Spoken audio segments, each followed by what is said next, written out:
السلام علیکم ورحمۃ اللہ وبرکاتہ۔ محترم حضرات اور سامعین اکرام، آج کی اس خصوصی نشست میں علامہ اقبال کے کلام سے بانگ درا میں شمع اور شاعری کے عنوان سے کچھ نظموں کے بند ہے۔ تو شمع اور شاعری کے عنوان کی ایک نظم جو ان کے 1912 کے زمانے کی ہیں، آپ کے سامنے کچھ تشریح اور پیغام کے ساتھ پیش کی جا رہی ہے۔ یہ نظم 7 اشعار پر مشتمل ہے۔ 7 اشعار میں سے پہلے کے 5 اشعار میں علامہ اقبال رحمۃ اللہ علیہ نے 5 اہم چیزوں کی مختلف خصوصیات اور مختلف صفات بیان کر کے امت مسلمہ کو اپنی ذمہ داریوں پر ابھارا، اپنے آپ کو ایک طرح سے پہچاننے کی تلقین کی علامہ اقبال نے۔ امت مسلمہ میں یا مسلم میں اللہ تعالیٰ نے جو صفات رکھی ہے، جو خصوصیات رکھی ہے، ان صفات اور خصوصیات کو پہچاننے کی تعلیم ہے۔ اس نظم میں علامہ اقبال رحمۃ اللہ علیہ نے مسلم کو یا امت مسلمہ کو دہقہ، جو فارسی کا لفظ ہے جس کے معنی کسان کے ہیں، کسان سے تشبیہ دی ہے۔ کسان کی مثال کے ذریعے سے امت مسلمہ کو اپنی ذمہ داریاں یاد رکھنے کی تعلیم دی ہے۔ کسان کے طرز کی جو کامیابی ہیں، اس کا تصور اسلام کی پوری تعلیمات میں پایا جاتا ہے۔ اور ویسے بھی اللہ تعالیٰ نے انسان کو مٹی سے پیدا کیا، تو مٹی کی تاثیر اور مٹی کی خصوصیات انسان کی فطرت میں پائی جاتی ہے۔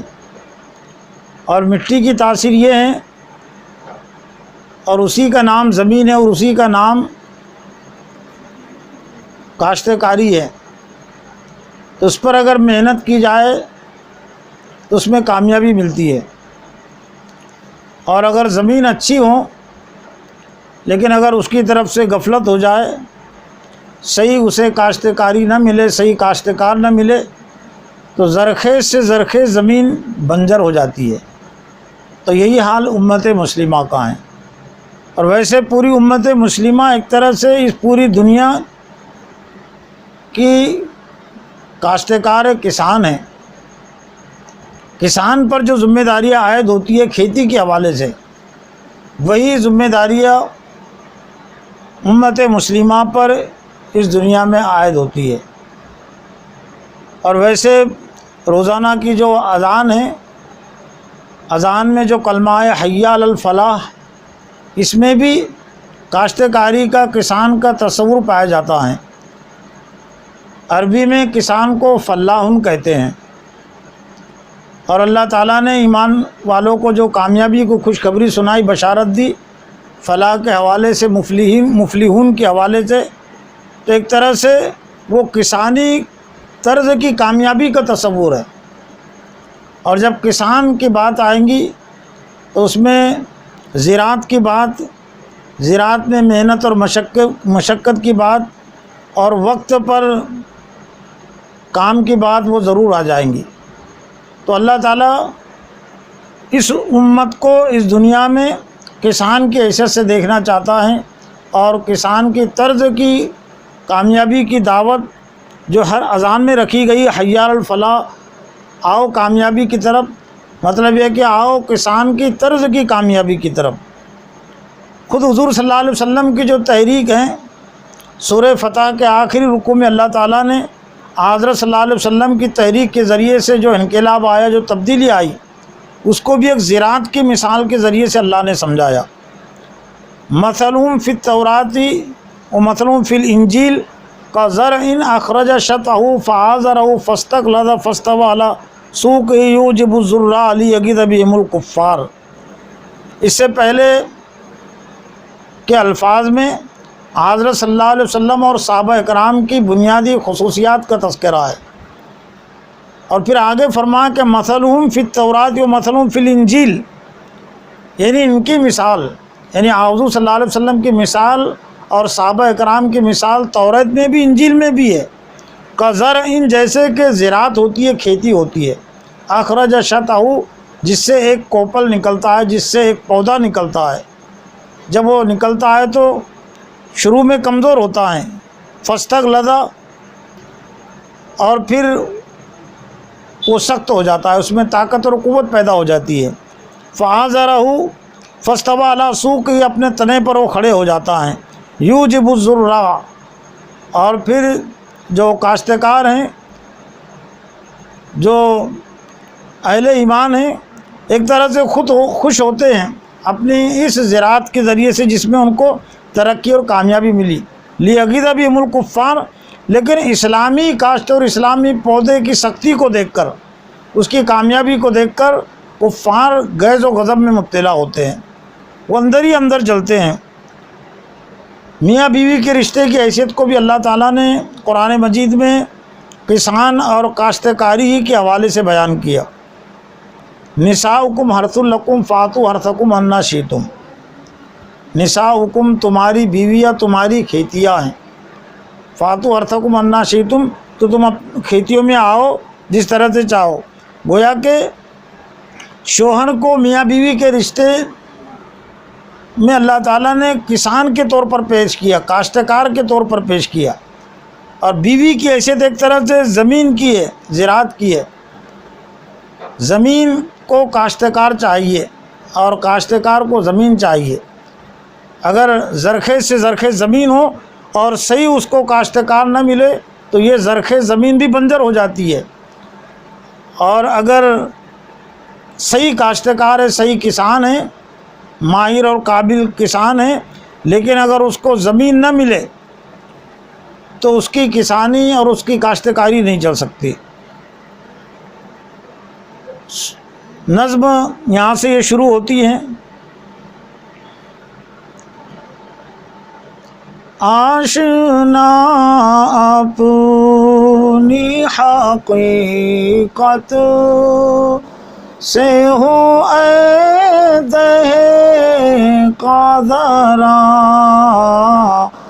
آشنا اپنی حقیقت سے ہو اے دہقاں ذرا، دانا تو کھیتی بھی تو بارہ بھی تو حاصل بھی تو، دانا تو کھیتی بھی تو بارہ بھی تو حاصل بھی تو، آشنا اپنی، آشنا یعنی واقف ہو، اپنے آپ کو تو پہچان. اے مسلم، اے امت مسلمہ، تو اپنی حقیقت کو پہچان. اور پھر شعر کے دوسرے مصرعے میں زراعت کے حوالے سے 4 چیزیں بیان ہوئی ہے، اور ایک طرح سے یہ 4 چیزوں ہی کا نام کھیتی ہے، کاشتکاری ہے. دانہ ہے، بارش ہے، اسی طرح سے کھیتی زمین ہے، اور اس سے حاصل ہونے والی فصل ہے. گویا کہ علامہ اقبال رحمۃ اللہ علیہ نے کھیتی کی یہ 4 صفات اور 4 خصوصیات کو بیان کر کے کہا کہ تجھ میں اے مسلم، اے امت مسلمہ، سب یہ صفات اور خصوصیات موجود ہیں، تو اپنے آپ کو پہچان. کس کی جستجو آوارہ رکھتی ہے تجھے،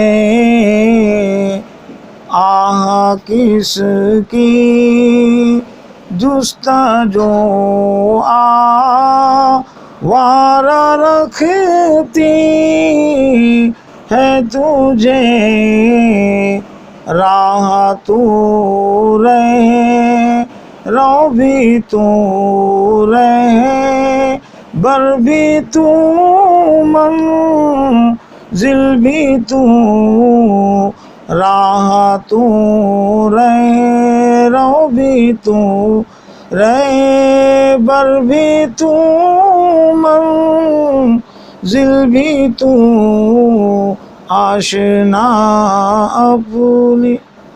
علامہ اقبال نے افسوس کا اظہار کرتے ہوئے کہا کہ ہائے افسوس کی بات، اے امت مسلمہ، تجھے کس چیز کی جستجو اور طلب آوارہ رکھتی ہے؟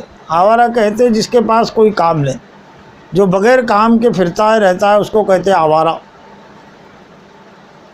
جبکہ راستے کے حوالے سے جو 4 چیزیں ہو سکتی ہے، ایک تو راستہ، دوسرے راہ رو یعنی راستہ چلنے والا، تیسرے رہبر راستہ دکھانے والا، اور چوتھے منزل۔ تو یہ سب 4 صفات اور 4 خصوصیات ہے امت مسلمہ راستے کے حوالے سے تجھ میں ہیں، تو پھر تو آوارہ کیوں ہے؟ تو اپنی یہ ذمہ داریوں کو سمجھتی کیوں نہیں؟ اپنی صلاحیتوں کو تو سمجھتی کیوں نہیں؟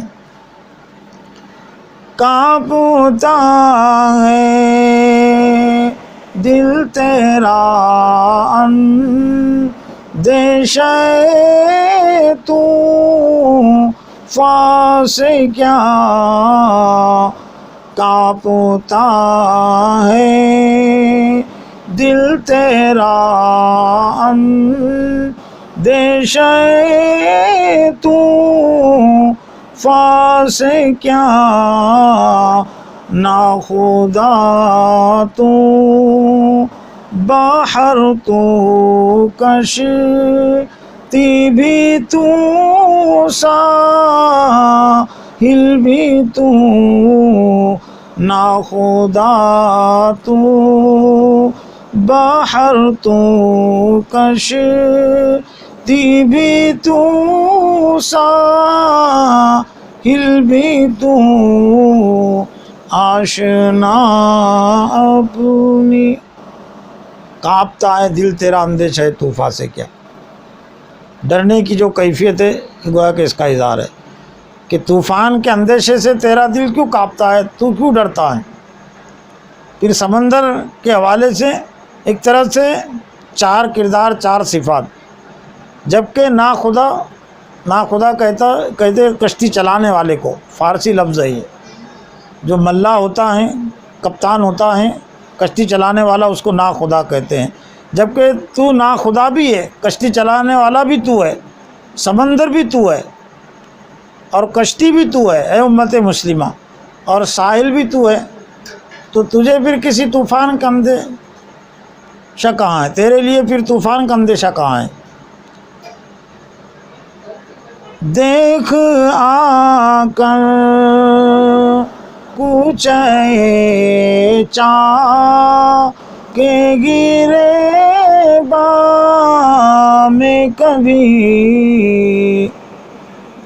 دیکھ آ کر کوچے چاں کے گرے بام کبھی، قیس لیلا بھی تو صحرا بھی تو، محمل بھی تو، قیس لیلا بھی تو صحرا بھی تو، محمل بھی تو، آشنا اپنی۔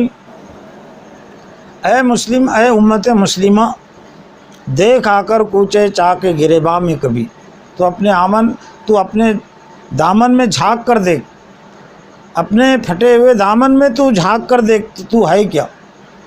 تو سب کچھ ہے۔ قیس تو لیلا بھی تو۔ قیس یہ عرب دنیا کا ایک بڑا شاعر گزرا ہے، اور جو مجنوں کہتے اسی کو کہا جاتا ہے۔ لیلا مجنوں کا جو تصور پایا جاتا ہے، اور شاعروں نے اردو ادب میں بھی اس کو جگہ جگہ پیش کیا ہے۔ تو یہ قیس جو بڑا شاعر تھا، وہ ایک عورت، ایک قبیلے کی عورت پر فریفتہ ہو گیا تھا، عاشق ہو گیا تھا، جس کا نام لیلا تھا، لیکن کامیابی ان کو نہیں ملی۔ لیلا بھی اس کی محبت میں تھی، قیس بھی اس کی محبت میں، لیکن وہ جس کو کہتے ہیں لیلا، اس کا دوسری جگہ نکاح ہو گیا، اور پھر وہ بھی اس کی طلب میں رہی۔ گویا کہ جو جنسی محبت ہوتی ہے، جنسی عشق جو ہوتا ہے، وہ ناکامی پر منتج ہوتا ہے۔ لیکن علامہ اقبال رحمۃ اللہ علیہ نے اس کے ذریعے سے ایک طرح سے امت مسلمہ کی جو خصوصیت ہے، اللہ سے اس کا جو تعلق ہے، اور اللہ کا امت مسلمہ سے جو تعلق ہے، تو چونکہ لیلا مجنوں کا جو تصور ہے محبت کرنے میں، اور جس سے محبت کی جاتی ہے، اس میں بہت مشہور و معروف اور مقبول ہے۔ اور ایک طرح سے سورہ مائدہ کی وہ آیت جس میں اللہ تعالیٰ نے اپنے محبوب بندوں کی جو صفات اور خصوصیات بیان کی، ان میں سے ایک اہم خصوصیت یہ یحبہم و یحبونہ، یعنی اللہ کے جو محبوب بندے، اللہ کی جو محبوب جماعت ہے، جس کے ذریعے سے اللہ تعالیٰ دین کو غالب کرنے کا کام لے گا، ان کی صفت یحبہم، اللہ ان سے محبت کرے گا، اللہ ان سے محبت کرتا ہے، وہ یحبونہ، اور وہ اللہ سے محبت کرنے والی ہے۔ اہل ایمان، یعنی گویا کہ اللہ جو ہے تو اہل ایمان کا محبت کرنے والا ہوا، اور امت مسلمہ کے لیے اللہ کی ذات وہ محبوب ہوئی۔ یعنی گویا کہ عاشق اور معشوق میں جو تعلق ہے، وہ تعلق ہے اللہ میں اور امت مسلمہ میں۔ جب کوئی اللہ سے محبت کرتا ہے تو اللہ اس سے محبت کرتا ہے، اور اسی محبت میں کامیابی ملتی ہے۔ وہ قیس اور لیلا کو تو کامیابی نہیں ملی، دونوں بھی زندگی بھر ناکام اور نامراد رہے، اور جب ان کا انتقال ہوا تو دونوں کی جو حیثیت تھی، جو مورخ نے لکھا، وہ ایک طرح سے چلتی پھرتی لاش، ایک ڈھانچے کی حیثیت سے، ان کی جسمانی جو ڈھانچہ ہوتا ہے جس میں گوشت نہیں تھا، اس حالت میں ان کی موت ہوئی۔ تو قیس تو لیلا بھی تو، صحرا بھی تو، محمل بھی تو۔ صحرا کہتے ہیں بیابان کو، یعنی اگر تجھے کوئی تنگی، مصیبت اور پریشانی پیش آ رہی ہے تو اس سے بھی تیرا تعلق ہے۔ صحرا سے امت مسلمہ کا تعلق رہا ہے۔ محمل کہتے ہیں اونٹ پر جو کجاوا رکھتے ہیں، جس پر بیٹھتا ہے سوار، تو اس کو محمل کہتے ہیں۔ تو بیٹھنے کی جگہ مل جائے وہ بھی تیری تاریخ ہے، اور تجھ کو ٹھکانہ نہ ہو، صحرا میں تجھے رہنا پڑے، تو یہ بھی تیری حالت ہے۔ گویا کہ دین کو غالب کرنے کے لیے یہ جو خصوصیات کی ضرورت پڑتی ہے کہ تجھے اللہ سے محبت ہو، اور اللہ کو تجھ سے محبت ہو، اور صحرا سے بھی تیرا کچھ تعلق ہو، اور مکان سے بھی تیرا تعلق ہو، تو یہ سب تیرے اندر یہ خصوصیات موجود ہے۔ آگے کے شعر میں علامہ اقبال نے مزید امت مسلمہ پر افسوس کرتے ہوئے ان کی ذمہ داریاں یاد دلائی۔ وائے نادانی کے تو محتاج ساقی ہو گیا، وائے نادانی کے تو محتاج ساقی ہو گیا، میں بھی تو مینا بھی تو ساقی بھی تو محفل بھی تو، میں بھی تو مینا بھی تو ساقی بھی تو محفل بھی تو۔ علامہ اقبال نے کہا کہ وائے نادانی، ہے بے وقوفی، افسوس کی بات، بے وقوفی کی بات کہ تو پلانے والے کا محتاج ہو گیا، تو محتاج ساقی ہو گیا۔ ساقی کہتے پلانے والے کو، شراب پلانے والے کو کہتے ہیں۔ تو پھر شراب کے حوالے سے تین جو صفات اور تین خصوصیات پائی جاتی ہیں وہ سب علامہ اقبال نے اس میں پیش کی، اور امت مسلمہ کو ایک طرح سے اپنی ذمہ داریاں یاد دلائی کہ میں بھی تو، شراب بھی تو ہے جو پی جاتی ہے، مینا بھی تو جس سے شراب پی جاتی ہے، گلاس اس کو کہتے ہیں مینا، ساقی پلانے والے کو کہتے ہیں، اور محفل جس محفل میں مجلس میں شراب پی جاتی پلائی جاتی اس کو کہتے ہیں محفل۔ تو یہ سب کچھ تو ہے، تیرے اندر یہ صفات ہے، پھر تو محتاج ساقی کیوں ہو گیا؟ تجھ کو کسی چیز کی محتاجی کی ضرورت نہیں تھی۔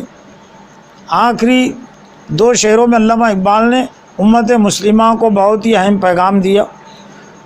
شعلہ بن کر پھونک دے خاشاک غیر اللہ کو، شعلہ بن کر پھونک دے خاشاک غیر اللہ کو، خوف باطل کیا کہے گا ردگر باطل بھی تو، خوف باطل کیا کہے گا ردگر باطل بھی تو، آشنا اپنی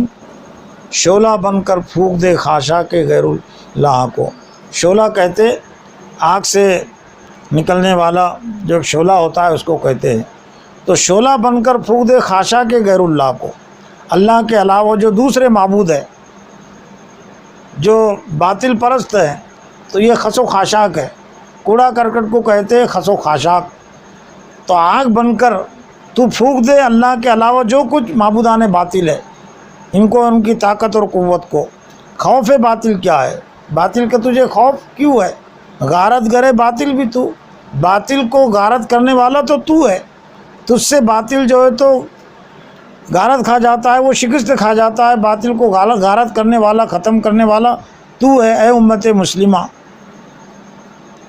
آخری شعر بہت اہم، بے خبر تو جوہر آئینہ ایام ہے، بے خبر تو جوہر آئینہ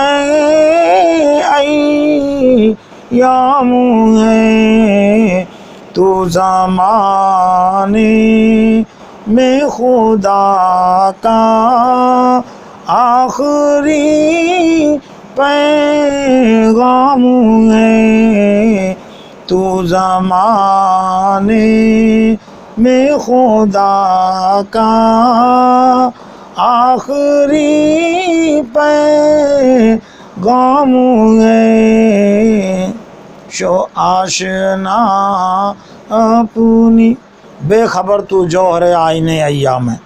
اے مسلم، اے امت مسلمہ، تو بے خبر ہے جبکہ تو تاریخ کا جوہر ہے۔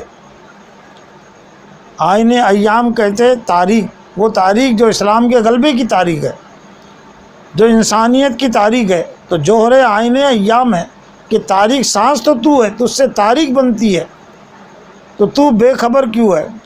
تو زمانے میں خدا کا آخری پیغام ہے، آخری نبی کی آخری امت ہے ہم، اللہ کے آخری کلام قرآن مجید کی حامل ہے امت، یعنی تیرے بعد کوئی امت آنے والی نہیں ہے، یعنی گویا کہ تجھے اٹھنا چاہیے اور اپنی ذمہ داریوں کا احساس کر کے اپنی ذمہ داریوں کو تجھے ادا کرنا چاہیے۔ اللہ سے دعا ہے کہ اللہ تعالی ہمیں علامہ اقبال کے اس نظم کے پیغام کو سمجھنے اور اس کا کچھ حق ادا کرنے کی توفیق عطا فرمائے۔ وآخر دعوانا الحمدللہ رب العالمین۔